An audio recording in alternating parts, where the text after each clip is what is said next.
बातमी आहे वसई तालुक्यातील अर्नाळामधून 2 ऑगस्ट रोजीची ही बातमी आहे। अर्नाळा पोलीस ठाण्याच्या हद्दीत शनिवारी पहाटेच्या सुमारास गो तस्करीचा एक धक्कादायक प्रकार उघडकीस आला होता। पोलिसांनी दिलेल्या माहितीनुसार शनिवारी पहाटेच्या सुमारास विरार फाटा परिसरातून संशयास्पदरित्या जाणारी एक महिंद्रा स्कॉर्पिओ क्रमांक MH02 AU 7821 ही गाडी पोलिसांच्या निदर्शनास आली। पोलिसांनी तत्काळ या गाडीचा पाठलाग सुरू केला, मात्र ही गाडी विरारहून अर्नाळाच्या दिशेने भरधाव वेगाने पळवण्यात आली।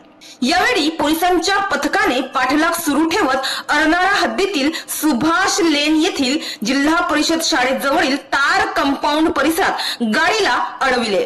मात्र यावेळी गाडी चालकाचा ताबा सुटल्याने स्कॉर्पिओ थेट कंपाऊंडला धडकली। त्यानंतर घटनास्थळी तिघांपैकी 2 आरोपींना पोलिसांनी ताब्यात घेतले, मात्र एक आरोपी अंधाराचा फायदा घेऊन फरार झालाय। सध्या फरार आरोपीचा शोध पोलीस घेत आहेत। मात्र त्यावेळी गाडीची म्हणजेच या स्कॉर्पिओ गाडीची झडती घेतली असता त्यामध्ये 2 गीर जातीचे बैल बेशुद्ध अवस्थेत आढळून आले। अगदी निर्दयीपणे व अतिशय अमानवी पद्धतीनं या गोवंशाची तस्करी केली जात होती असे त्या दरम्यान दिसून आले।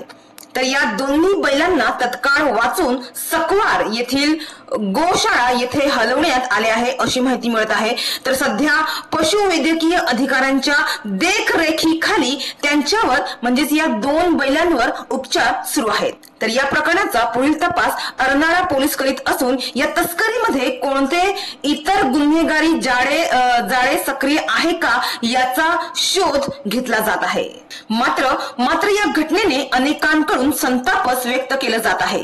पशुप्रेमी यांच्याकडून तर तीव्र संतापच व्यक्त करण्यात आला आहे। केंद्र व राज्यात हिंदुत्ववादी सरकार असतानाही जर अशा प्रकारे उघडपणे गो तस्करी होत असेल तर हे सत्ताधाऱ्यांचे अपयश म्हणावं लागेल। गोवंशाच्या सुरक्षेसाठी कठोर कारवाईची गरज आहे असे पशुप्रेमी कार्यकर्ते अनिरुद्ध मेहर यांनी या प्रकरणी संतापाची भावना व्यक्त करताना सांगितले। तर पालघर जिल्ह्यात अशा होत असलेल्या गायीच्या तस्करीला किंवा बैलांच्या तस्करीला कायदेशीर फास घातला जाईल का?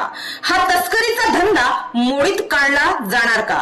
एकंदरीत अशा अवैध धंद्यांवर पालघरचे कर्तव्य दक्ष असलेले पोलीस अधीक्षक यतीश देशमुख हे कठोर कारवाई करतील का असा प्रश्न मात्र या ठिकाणी उपस्थित होत आहे। डहाणूवरून कल्पेश दळवी, विकास समाचार।